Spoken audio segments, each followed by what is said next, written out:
तो फिल्म की शुरुआत होती है जेसन से, एक मशहूर किलर जिसे लोगों ने इंसानी मॉन्स्टर भी कहना शुरू कर दिया था, क्योंकि उसे मारना मुश्किल ही नहीं नामुमकिन था। उसके पीछे वजह क्या थी, ये जानने के लिए आखिर यूएस मिलिट्री उसे पकड़ने में कामयाब हो जाती है। उसे ज्यादा देर तक क्योंकि पकड़े रखना मुमकिन नहीं था, इसीलिए साइंटिस्ट रिसर्च फैसिलिटी के अंदर उसे केमिकल्स के जरिए फ्रीज कर देते हैं और एक गार्ड को उस पर नजर रखने के लिए बिठा देते हैं। लेकिन उसकी नजरें गार्ड को काफी तंग कर रही थी, इसीलिए गार्ड ने उसके ऊपर पर्दा डाल दिया। रिसर्च फैसिलिटी के अंदर ही हम साइंटिस्ट रोवन को भी देखते हैं, जिसे जेसन पर रिसर्च करने का आइडिया बकवास लगता है, क्योंकि इस दौरान में बहुत से लोगों के मारे जाने का डर था। वो सीनियर साइंटिस्ट से जाकर बात करती है और कहती है कि अगर अब जेसन पकड़ा ही गया है तो हमें उसे मार देना चाहिए। पर सीनियर साइंटिस्ट उसे समझाते हैं हमें बस जेसन की इतने बड़े बड़े जख्मों को जल्दी हील करने वाली एबिलिटी पर रिसर्च करनी है और यही एबिलिटी अपने सोल्जर्स के अंदर डालनी है, जिससे हमारी आर्मी और भी ज्यादा स्ट्रॉन्ग हो जाए।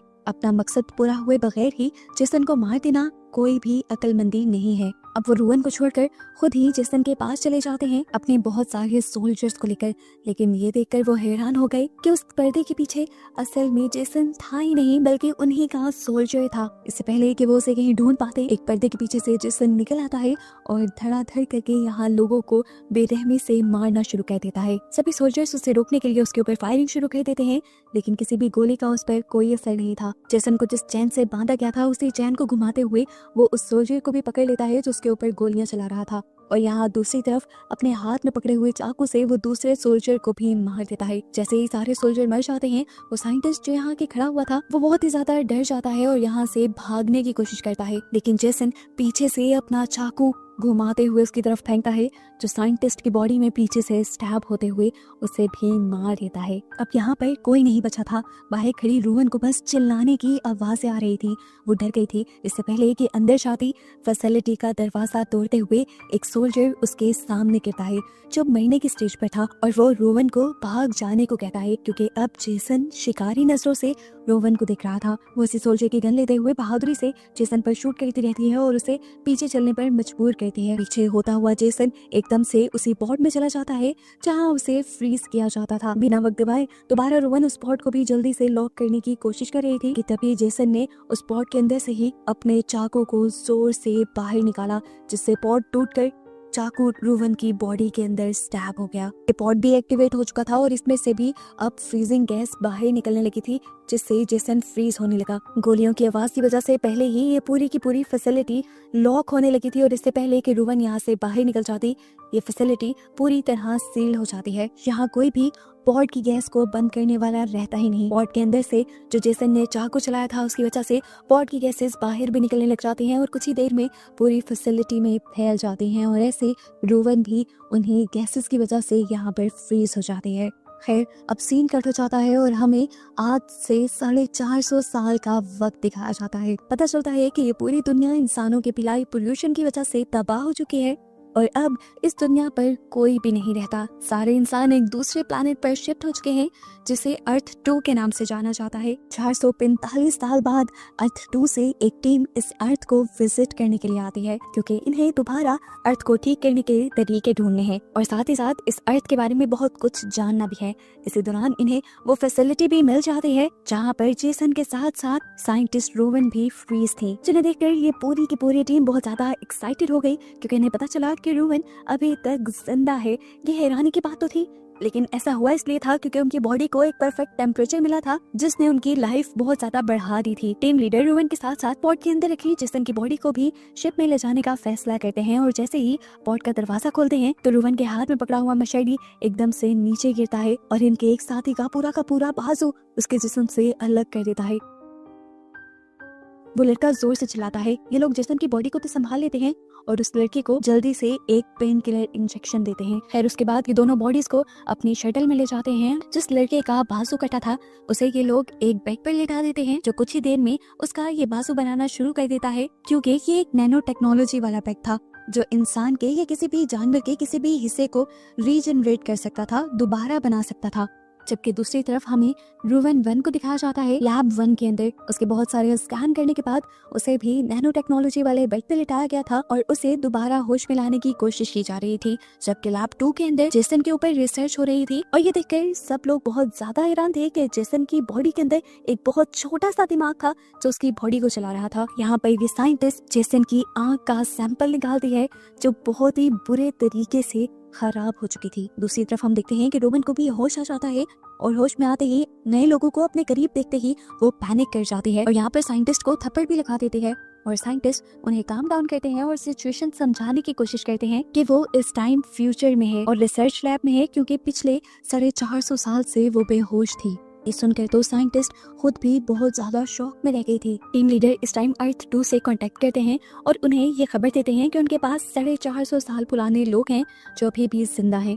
उनको लगता था कि वहाँ के लोग इन्हें देखने के लिए बहुत सारे पैसे देंगे, लेकिन वहाँ पर बैठा हुआ इंसान इन्हें ये बताता है कि पुराने लोगों को जिंदा करने की टेक्नोलॉजी अब काफी आम हो चुकी है। इन चीजों को देखने के लिए या किसी पुराने इंसान को देखने के लिए कोई पैसा नहीं देगा, तुम इन्हें अपनी रिसर्च में ही इस्तेमाल करो। हाँ, अलबत्ता जेसन उस टाइम का एक बहुत बड़ा किलर था जिसे मारना नामुमकिन था। उसकी बॉडी देखने के लिए शायद लोग थोड़ी सी एक्साइटमेंट दिखाए। दूसरी तरफ हम दोबारा उसी साइंटिस्ट को देखते हैं जो जेसन के ऊपर रिसर्च कर रही थी। उसे जैसे ही जेसन का मास्क उठाया उसका चेहरा देखने के लिए तो वो बुरी तरह से जला हुआ था और वो बहुत ही ज्यादा डरावना दिख रहा था। इसलिए वो उसका मास्क दोबारा रख देती है उसके फेस पर और उसके छोटे से ब्रेन पर रिसर्च करने लग जाती है। इस दौरान उसे एक दो मर्तबा शक भी होता है कि जैसे जेसन होश में आ रहा है, लेकिन वो उसे अपना वहम समझकर इग्नोर कर देती है क्योंकि जेसन मरा हुआ था। लेकिन हमें दिखाया जाता है कि सच में जेसन का हाथ हिल रहा है, यानी वो जिंदा हो रहा है, क्योंकि इस टाइम जेसन को इन्होंने नैनोटेक बेड पे लिटाया हुआ था, जिस नैनोटेक बेड ने उसके अंदर दोबारा से जान भर दी थी। एकदम से उसे किसी के उठने की आवाज आती है और जैसे ही वो पीछे मुड़कर देखती है तो सच में जेसन अब उस बेड पर नहीं था। उसने इधर उधर देखा तो एकदम से जेसन ने उसे पीछे से काबू कर लिया। वो उसे मारने लगा था। अपने आप को बचाने के लिए ये लड़की बाहर आवाज देने की कोशिश पे करती है, लेकिन कोई उसे सुन नहीं पाता। अब जेसन उसे बालों से पकड़कर लिक्विड नाइट्रोजन के अंदर डुबा देता है, जिसकी वजह से उसका मुंह फ्रीज हो जाता है। जिसके बाद जेसन उसकी मुंह को बाहर निकाल के एक टेबल के ऊपर स्मैश कर देता है, बिल्कुल तोड़ देता है और इस तरह इस लड़की की मौत हो जाती है। जिसके बाद जेसन यहाँ से अपनी नशेड़ी उठाता है और दूसरे लोगों को मारने के लिए निकल जाता है, जो उसका पुराना काम है। जबकि दूसरी तरफ अब हमें टीम लीडर को दिखाया जाता है जो भी साइंटिस्ट थे और इस टाइम रोवन के पास खाना लेकर आए थे। खाना देते हुए ये लोग बातें करते हैं और टीम लीडर जेसन के बारे में पूछते हैं तो रोवन बताती है कि वो एक बहुत ही खतरनाक किलर है जिसे मारना मुमकिन नहीं, क्योंकि वो बड़े से बड़े जख्म को भी खुद ब खुद हील करने की पावर रखता है। बातों ही बातों में रोहन को पता चलता है कि ये लोग जेसन को भी यहाँ लेकर आए थे, जिससे वो बहुत ज्यादा गुस्सा हो जाती है और कहती है तुम जानते नहीं वो कितना खतरनाक है। तो यहाँ पर लीडर उसे बताते हैं कि वो तो मर चुका है, जिस पर वो लड़की कहती है कि मुझे इस बात का प्रूफ चाहिए। ये लोग उसे उस रूम में लेकर जाते हैं जहाँ पर इन्होंने जेसन को बेड से बांधा हुआ था, लेकिन अब जेसन वहाँ नहीं था और ये देखते हुए ही सब के सब शॉक रह गए। इस लैब के अंदर सिर्फ इस टाइम उस लड़की की लाश थी जिसे थोड़ी ही देर पहले जेसन ने मारा था और ये देखकर सभी लोगों में अफरा तफरी मच जाती है। यहाँ के गार्ड जल्दी से इस पूरी लैब में लॉकडाउन लगाने को कह देते हैं और सबको लैब 1 में शिफ्ट होने को कहते हैं जहाँ पर रोवन को रखा गया था। यहाँ लैब 2 के अंदर हम जेसन को देखते हैं। जेसन अब पास के बने हुए एक कैबिन के अंदर आ रहा था जहाँ पर एक कपल जल्दी से लैब 1 से निकलकर लैब 2 में जाने की तैयारी कर रहा था, लेकिन इतना तो जेसन उन्हें टाइम ही नहीं देता। वो उस लड़की की बॉडी में अपनी मशीन ही स्टैब कर देता है, जिसका खून जाकर उसके पार्टनर के चेहरे पर गिर जाता है और वो बहुत ही ज्यादा पैनिक कर जाती है। जेसन उस लड़के को खींचते हुए यहाँ से दूर ले जाता है और वो लड़की पैनिक होते हुए सब लोगों के पास आती है और उन्हें बताती है कि जेसन ने कितनी बेदर्दी से उसके पार्टनर को स्टैब किया था। अब गार्ड को भी समझ आ गई थी कि जेसन कितना खतरनाक है, इसीलिए वो अपनी पूरी फोर्स को ऑर्डर दे देता है जेसन को पकड़ कर मारने का। लेकिन यहाँ का जो टीम लीडर था वो जेसन को मारना नहीं चाहता था, क्योंकि जेसन को अर्थ 2 पहले जाने पे उसे बहुत सारे पैसे मिलने थे। वो गार्ड को भी ऑफर करता है कि उसमें से आधे पैसे तुम ले सकते हो। गार्ड बजाय तो उसकी बात मान लेता है क्योंकि वो लीडर था, लेकिन फिर अपने रूम में जाने पर सभी सोल्जर्स को दोबारा जेसन को मारने का ऑर्डर दे देता है, क्योंकि वो जानता था कि जेसन का जिंदा रहना बिल्कुल ठीक नहीं। सीन कट होकर यहाँ पर हमें दिखाया जाता है कि 2 सोल्जर्स इस टाइम बड़े बड़े मॉन्स्टर से लड़ रहे थे।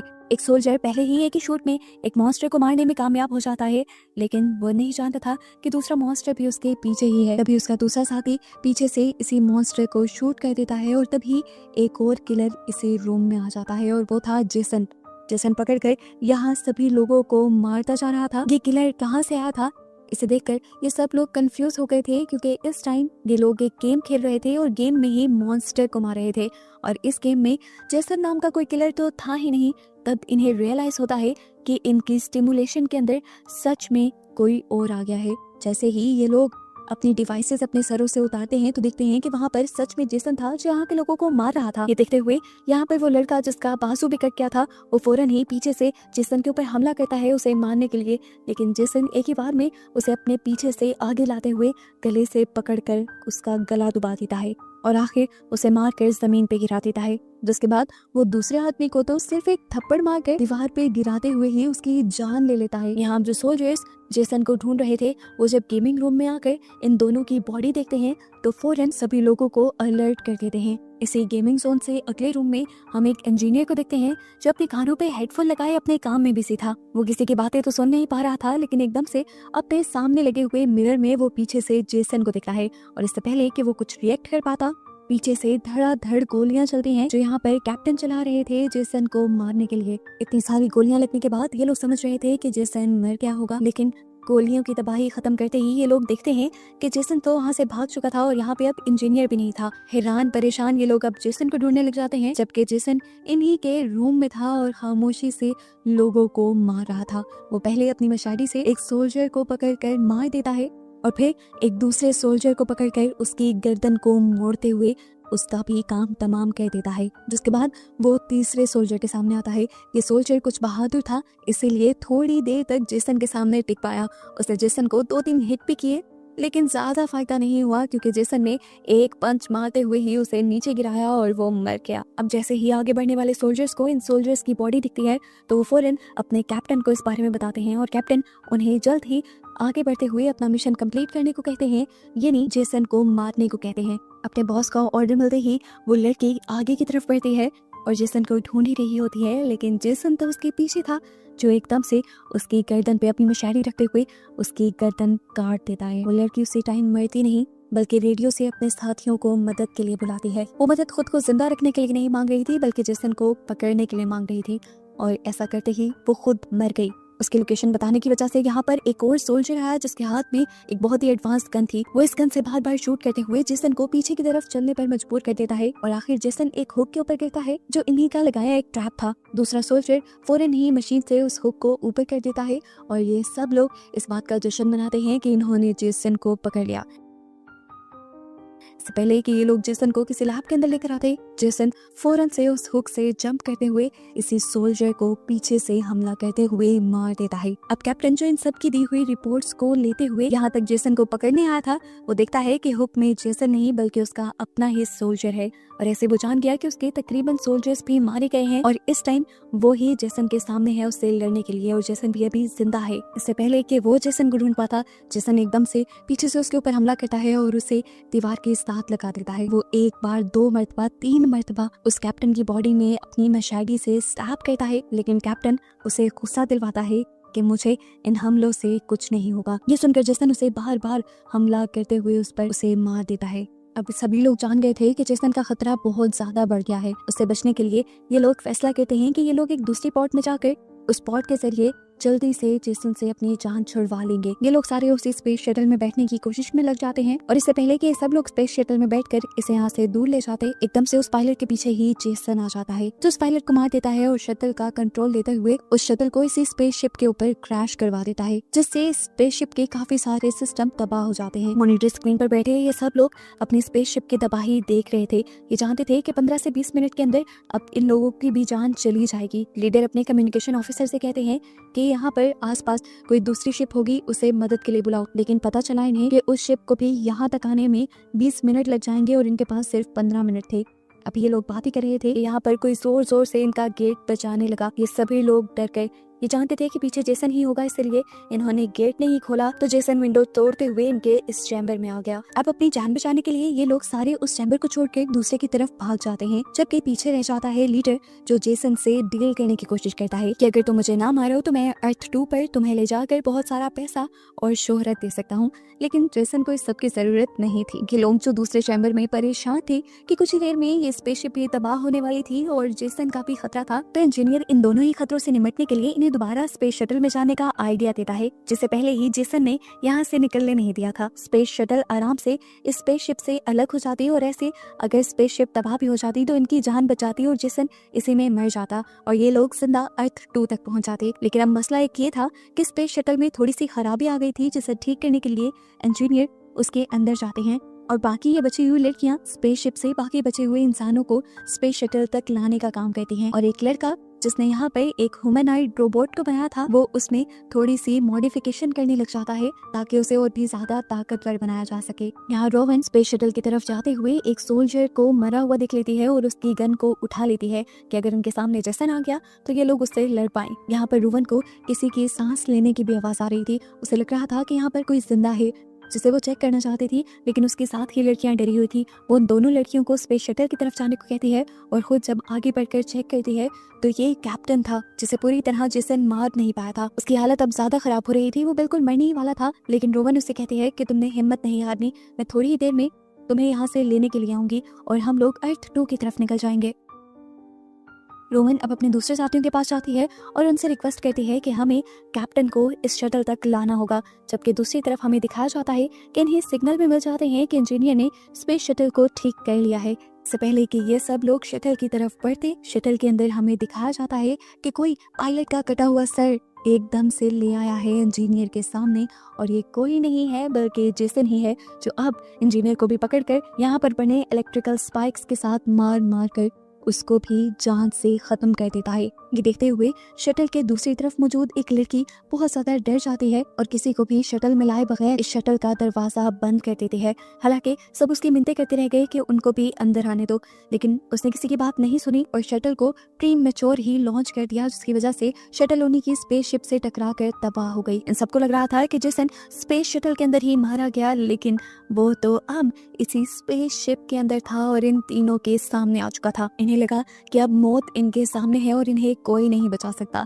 लेकिन तभी इनका चौथा साथी इनके पास आ जाता है, जिसने अपने रोबोट को मॉडिफाई कर लिया था। उसके पास अब ऐसी गन्स थी जो किसी को भी मार सकती थी और ये इस टाइम जेसन से लड़ने के लिए पूरी तरह तैयार थी। लेकिन इनका ऐसा सोचना इनके लिए बेवकूफ़ी था, क्योंकि जेसन जैसे ही अपनी मशादी उसके M14 की तरफ फेंकता है तो वो रोबोट पहले ही वार में गिर जाती है। अब उसे चेक करने के लिए जैसे ही जेसन उसके पास जाता है तो एकदम से KM14 होश में आ जाती है और उसके ऊपर शूट करना शुरू कर देती है। बेहोश होना तो उसका सिर्फ नाटक था जेसन को अपने करीब लाने के लिए। उसने अपनी हाई पोटेंसी गन से जेसन को ऐसा शूट किया था कि जेसन उड़ते हुए यहाँ से दूर जाकर गिरा था, जिसके बाद ये रोबोट एक बड़ा सा जंप करती है, जेसन के पास पहुंचकर उसे दोबारा अपनी गन से बार बार शूट करने लग जाती है। यहाँ जेसन भी अपने आप को एक दो मरतबा उठाने की कोशिश तो करता है, लेकिन ये रोबोट अपने पाँव से किक करते हुए उसे बार बार गिरा देती है और इस दौरान भी उस पर शूट करती ही रहती है। अब इस रोबोट ने जेसन को दूर फेंका था, वो उसके ऊपर जंप करके उसके सर पर बंदूक रखते हुए उसके दिमाग को खत्म करने चाहती थी, लेकिन तभी जेसन ने नीचे से उसके ऊपर वार कर दिया और ये रोबोट गिर गई। इससे पहले कि जेसन अब रोबोट को खत्म कर देता, पीछे से कैप्टन अपनी धुआंधार एंट्री करते हैं और जेसन के कंधे में एक चाकू स्टैब करते हुए उसे कुछ मिनट के लिए कमजोर कर देते हैं और इतनी ही देर में उस रोबोट को टाइम मिल जाता है रिकवर करने का। KM14 दोबारा उसके ऊपर वार करती है और उसे मार मार कर यहाँ से दूर करने की कोशिश करती है। अब वो अपनी गन से ही इस चैम्बर का दरवाजा तोड़ते हुए उसे लैब 1 में भेज देती है, जहाँ पर वो नैनो टेक्नोलॉजी वाले बेड थे, जिस एक बेड के साथ जेसन भी टकरा जाता है। आखिर में KM14 उसके सर को शूट करते हुए उसे भी मारने में कामयाब हो जाते हैं। फाइनली जेसन को मारने में ये लोग कामयाब हो चुके थे, ये लोग बहुत खुश थे। KM14 अपनी जीत का जश्न मनाने के लिए जेसन की ही मशादी उसकी बॉडी में फेंक कर स्टैब कर देती है। फाइनली अब ये सब लोग एक बड़े खतरे से जान बचा चुके थे। नैनो टेक्नोलॉजी वाले बेड पे लिटा देते हैं और उसे हील करना शुरू कर देते हैं और तभी दूसरी स्पेसशिप वाले इनसे कांटेक्ट कर लेते हैं कि वो इनके करीब ही हैं और इन्हें रेस्क्यू करने के लिए आ रहे हैं। लेकिन शिप को जितना आने में यहाँ टाइम लगता, उस टाइम तक तो ये वाली शिप तबाह हो जाती, तभी रूवन इस पूरी शिप का मैप देखती है और उसे पता चलता है कि इस शिप में एक ऐसा भी एरिया है जो आराम से इस शिप से अलग हो सकता है और उस चैम्बर में जाकर ये लोग अपने आप को सेफ भी कर सकते हैं। बिना वक्त ज़ाया के ये लोग उस चैम्बर की तरफ बढ़ जाते हैं, जबकि लैब 1 में हमें दिखाया जाता है कि जेसन जिस नैनो टेक्नोलॉजी वाले बेड के ऊपर मरा था वो बेड अभी भी एक्टिवेट था और उस पर तो किसी ने ध्यान दिया ही नहीं था। इसी बेड ने जेसन को हील करना शुरू और उसके कटे हुए बॉडी पार्ट्स की जगह लोहे के पार्ट्स देना शुरू कर दिए, जिससे वो एक इंसान और एक रोबोट का कॉम्बो बन गया और पहले से ज्यादा खतरनाक बन गया। यहाँ ये सब लोग उस चैम्बर तक पहुंच गए थे जिसके अंदर इन्हें सेफ रहना था। उस चैम्बर के अंदर जाने से पहले ये लोग चैम्बर के बाहर की तरफ कुछ बॉम्ब्स लगाना शुरू कर देते हैं ताकि जल्द ही ये चैम्बर स्पेसशिप से अलहदा हो जाए। जैसे ही ये लोग बॉम्ब लगाकर फ्री होते हैं तो ये देखते हैं कि अब इनके सामने जेसन आ चुका था, जिसे KM-14 यानी वो रोबोट जैसे ही दोबारा मारने के लिए उसके करीब जाती है तो जेसन एक ही हाथ से वार करते हुए उसका सर ही उसकी बॉडी से अलग कर देता है। KM-14 का क्रिएटर जल्दी से KM-14 का हेड पकड़ता है। यहाँ पर अब जल्दी से रूवन जेसन के सामने आती है तो रूवन को जेसन गले से पकड़ लेता है। उसे बचाने के लिए दूसरे लोग उसके पास आते हैं तो जेसन उनसे लड़ने लग जाता है और इस चक्कर में रूवन अपने आप को बचा लेती है। वक्त रहते ही ये लोग जल्दी से दूसरे चैम्बर के अंदर आ जाते हैं और उसका गेट भी बंद कर देते हैं। मरता हुआ वो आदमी जिसने रूवन की जान बचाई थी वो जल्दी से बॉम्ब्स को एक्टिवेट करने में कामयाब भी हो जाता है, जिससे इनका ये चैम्बर पूरी स्पेसशिप से अलग हो जाता है और हम जेसन को देखते हैं जो इस बॉम्ब्स की फोर्स की वजह से पीछे की तरफ जाकर गिरता है। यहाँ अब एक नई स्पेस शटल भी आ गई थी इन लोगों को रेस्क्यू करने के लिए। इन्हें लग रहा था कि इनकी जेसन से जान छूट गई, लेकिन ये नहीं जानते थे कि जेसन अभी भी इनके चैम्बर के पास ही था जो बाहर से पंच करते हुए इनके चैम्बर को तोड़ देता है और वैक्यूम प्रेशर की वजह से हर चीज यहाँ पर उड़कर बाहर की तरफ निकलने लग जाती है। तेजी से इनका ये चैम्बर भी तबाह होने लग जाता है। इससे पहले कि ये सब लोग स्पेस के अंदर गिर जाते, कैप्टन रूवन को पकड़ लेता है और रूवन अपनी एक दूसरी साथी को पकड़ लेती है, लेकिन ज्यादा देर तक वो उसे पकड़ नहीं पाई थी, इसीलिए उसकी साथी स्पेस में जाकर मर गई। उसके यहाँ से दूर होते ही कैप्टन ने जल्दी से रूवन को खींचा और ये लोग एक दूसरे चैम्बर में चले गए जहाँ पर वैक्यूम प्रेशर नहीं था। अब सिर्फ 4 लोग ये जिंदा बचे थे। वो देखते हैं कि जेसन अब इनकी इस जगह को भी तबाह करने की कोशिश कर रहा है, इसीलिए ये जान बचाने के लिए यहाँ से भी भागते हैं। ये लोग उस गेट के पास पहुंच जाते हैं जहाँ पर रेस्क्यू वेसल भी आई थी, लेकिन अब इनके इस चैम्बर का गेट जो कि रेस्क्यू वेसल के साथ अटैच हुआ था वो नहीं खुल पा रहा था। यहाँ पर कैप्टन डिसाइड करते हैं कि वो स्पेस सूट पहनकर स्पेस में जंप करेंगे और बाहर की तरफ से इस वेसल का दरवाजा खोलेंगे। जितनी देर में वो दरवाजा खोलने की कोशिश कर रहा था ये लोग देखते हैं कि जेसन इनके करीब आ गया। जेसन को डिस्ट्रैक्ट करने के लिए यहाँ पर साइंटिस्ट एक वीडियो गेम स्टिमुलेशन लगा देता है, जिससे जेसन कंफ्यूज होकर ट्रैप हो जाता है। कुछ देर तक वो इस सब में फंसा रहता है, लेकिन जल्द ही वो इस सारे स्टिमुलेशन से बाहर निकलने में भी कामयाब हो गया था। जैसे ही इस चीज का अंदाजा साइंटिस्ट को होता है तो साइंटिस्ट यहाँ पर एक दूसरी स्टिमुलेशन लगा देता है जहाँ पर उसने 2 लड़कियों को रखा था जो जेसन को बुला रही थी।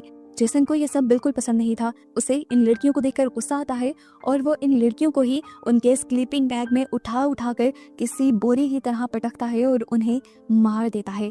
इसी सब के दौरान हम देखते हैं कि कैप्टन भी वो गेट खोलने में कामयाब हो चुका था। अब क्योंकि गेट खुलने की वजह से यहाँ पे थोड़ी सी चेंजेस हुई थी तो वो स्टिमुलेशन भी खत्म हो गया था, जिससे अब जेसन इन्हें देख रहा था।